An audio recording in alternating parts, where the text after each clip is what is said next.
كنتم أمواتا فأحياكم ثم يميتكم ثم يحييكم ثم إليه ترجعون جل الله أكبر বান্দারে তোমরা আমাকে কিভাবে অস্বীকার করছো কাইফা তাকফুরুনা বিল্লাহ অকুনতুম তোমরা ছিলে মৃত ফাহিয়াকুম আমি তোমাদের জীবন দান করেছি সুম্মা ইউমীতুকুম আবার তোমাদের মৃত্যু ঘটাবো সুম্মা ইউহয়িকুম আবার তোমাদের জীবন দান করা হবে সুম্মা ইলাইহি তুরজাউন এবং তোমাদের সকলকে আমার কাছে প্রত্যাবর্তন করতে হবে সুবহানাল্লাহ আল্লাহ পাক সূরা জিলজালে বললেন ইযা زلزلت الأرض زلزالها وأخرجت الأرض أثقالها وقال الإنسان ما لها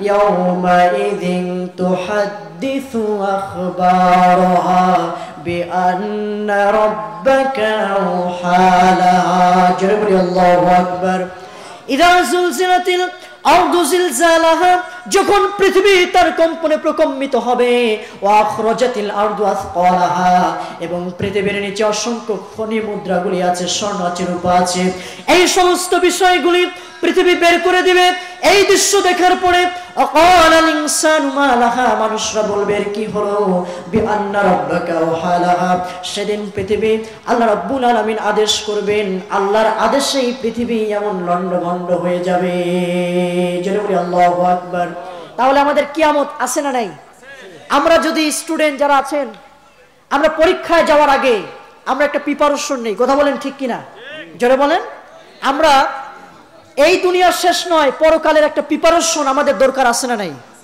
জোরে বলেন আছে না নাই প্রিয় ভাই সব আমি আপনাদের সামনে আজকে 13টি বিষয়ে আমি কথা বলতে চাই যদি কোনো ব্যক্তি এই 13টি গুণ অর্জন করে আমাদের আখিরাতের প্রস্তুতি 13টি জোরে বলেন কয়টি কোরআন হাদিস থেকে আমি যতটুকু পেয়েছি এই 13টি গুণ যদি আমরা অর্জন করি তাহলে আমরা অবশ্যই কিয়ামতের ময়দানে আমরা জান্নাতুল ফেরদাউসের মেহমান হতে পারবো যারা বলি না সুবহানাল্লাহ আমরা জান্নাত চাই কারা কারা দুটি হাত তুলে আল্লাহকে দেখিয়ে দিই আমরা জান্নাত চাই কারা কারা একটা তাকবীর হয়ে যাবে লিল্লাহি তাকবীর লিল্লাহি তাকবীর হাত নামাই আমরা সকলে জান্নাত চাই আসুন আমরা আলোচনায় চলে যাই মূল যে আলোচনা আখিরাতের প্রস্তুতি হবে আমাদের কারণ আমরা এটা পরীক্ষার হল জোরে বলেন কিসের হল এরপরে আমাদেরকে হিসাব নিকাশ হবে আমরা কোথায় যাব জান্নাতে না জাহান্নামে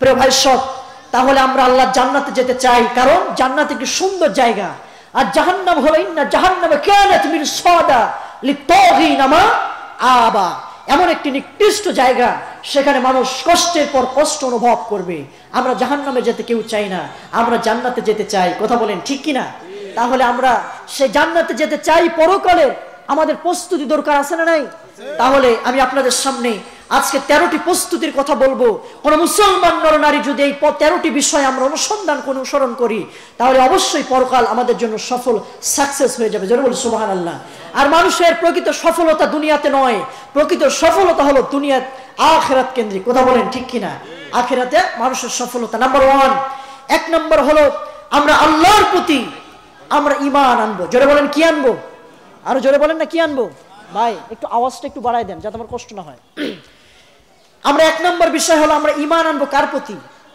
জোরে বলেন সবাই কার প্রতি আল্লাহর প্রতি সবাই মনোযোগ দিয়ে শুনবেন আলোচনাটি আল্লাহর প্রতি ঈমান কেন আনবো তিনি আমাদেরকে সৃষ্টি করেছেন আমরা তার গোলামি করব আমরা আল্লাহকে বিশ্বাস করব কেন তিনি আমাদের রব আমরা কি আল্লাহকে দেখেছি আমরা বিশ্বাস করি কিনা আমরা করি দেয়ার ইজ নো গড তারাই বলে যারা বুদ্ধিজীবী যারা সাহিত্যিক যারা নাস্তিক কথা বলেন ঠিক কিনা তারা বলে আমরা দেখতে পাই না আল্লাহকে যাকে দেখা যায় না তাকে বিশ্বাস করা যায় কেমনে জোরে বলি নাউজুবিল্লাহ অথচ আপনারা গায়ে যে বাতাস লাগে বাতাস কি দেখা যায় ফুলের গন্ধ দেখা যায় বিশ্বাস করি কিনা জোরে বলেন করি কিনা আপনারা কি আমার কথা বোঝা যায় আমার কথা তাহলে এই বিষয়গুলি যদি না দেখে বিশ্বাস করা যায় আকাশ আর জমিন এত সুন্দর তারকারাজি এত সুন্দর মানুষ যে সৃষ্টি করেছেন অবশ্যই এর পিছনে কোনো রহস্য আছে না নাই আছে না নাই এই জন্য আমরা আল্লাহকে বিশ্বাস করব আমরা তো এমন রব পেয়েছি, আমাদের আল্লাহ শব্দের আল্লাহর পরিচয় যদি আমরা পেতে চাই, আল্লাহ রাব্বুল আলামিন তার পরিচয়ে চমৎকার ভাবে কোরআনুল কারীমের মধ্যে দিয়েছেন। আল্লাহ রাব্বুল আলামিন সূরা আল্লাহর নাম দিয়ে আল্লাহ পাক রব্বুল আলামিন তার পরিচয় দিয়েছেন। আমরা যদি আল্লাহ শব্দ বানান করি, আল্লাহ শব্দ বানান করতে গিয়ে আল্লাহকে বিশ্বাস আমাদের করতে হবে, শিরক করা যাবে না। কেন ভাইরা আমার, আল্লাহর প্রতি বিশ্বাস কেন করব? আল্লাহর নাম দিয়ে এমন প্রভু পেয়েছি, আল্লাহর পরিচয় পাওয়া যায়। জোরে বলি সুবহানাল্লাহ। আল্লাহ শব্দ বানান করতে গেলে যেই হরফটি আছে সেটা হলো আলিফ। জোরে বলেন কি? এই আলিফ দিয়ে আল্লাহ রাব্বুল আলামিন তার পরিচয় দিচ্ছেন, আল্লাহু লা ইলাহা ইল্লাহু। জোরে বলি আল্লাহু আকবার। আল্লাহ শব্দের নাম লাম সে আলিফ ছেড়ে দিলাম, এবার থেকে লাম দিয়ে আল্লাহ রাব্বুল আলামিন কোরআনুল কারীমে তার পরিচয় দিলেন, লিল্লাহি মা ফিস সামাওয়াতি ওয়াল আরদ। জোরে বলি আল্লাহু আকবার। আলিফ আর লাম দুটি ছেড়ে দিলাম, এবার থেকে হা দিয়ে আল্লাহ রাব্বুল আলামিন কোরআনে তার পরিচয় কত চমৎকার ভাবে দিলেন, হুয়াল্লাহ। জোরে সবাই আমার সাথে ঠোঁট মিলিয়ে বলেন, হুয়াল্লাহুল্লাযী লা ইলাহা ইল্লা হুয়াল হাইয়ুল কাইয়্যুম। জোরে বলি আল্লাহু আকবার। তাহলে আমরা আল্লাহ শব্দের আল্লাহর পরিচয় যদি আমরা পেতে চাই, আল্লাহর নাম দিয়ে আমরা পেয়ে যাই, সুতরাং এমন প্রভুকে বিশ্বাস করা এটা হলো ঈমানের দাবি। আমরা এজন্যই আল্লাহ রাব্বুল আলামিনকে বিশ্বাস করেছি। কথা বলেন ঠিক কিনা? এজন্য এক নম্বর হলো আমরা কাকে বিশ্বাস করব? যারা বলেন কাকে?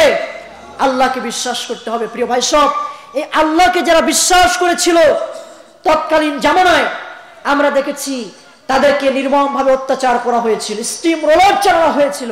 কথা বলেন ঠিক কিনা?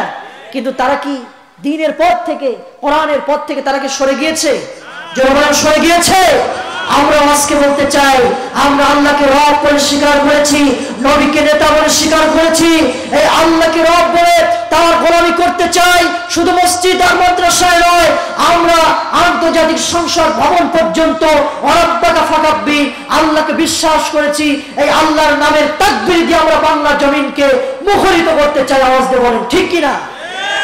আমরা এখন ঈমান এনেছি, আল্লাহকে এক নম্বর বিশ্বাস করতে হবে, কারণ সকল আমলের প্রথম হচ্ছে ঈমান। জোরে বলেন কি? ঈমান। এই ঈমান যারা এনেছিল তাদেরকে আমরা দেখেছি নির্মমভাবে অত্যাচার করা হয়েছিল। আমার নবীজির কোনো অপরাধ ছিল? নবীজির কোনো দোষ ছিল? দোষ ছিল না। আমার নবীকে তায়েফের ময়দানে রক্তে রঞ্জিত করেছে, সাহাবায়ে কেরামদেরকে রক্তে রঞ্জিত করেছিল। আমার নবীজি উহুদের প্রান্তরে দান মোবারক শহীদ করেছে। আমার নবীজি শিয়াবি আবু তালেবে বন্দী থেকেছে। কথা বলেন ঠিক কিনা? প্রিয় ভাই সব, ঈমানের পথ এত সহজ নয়, ঈমানের পথ অনেক কঠিন।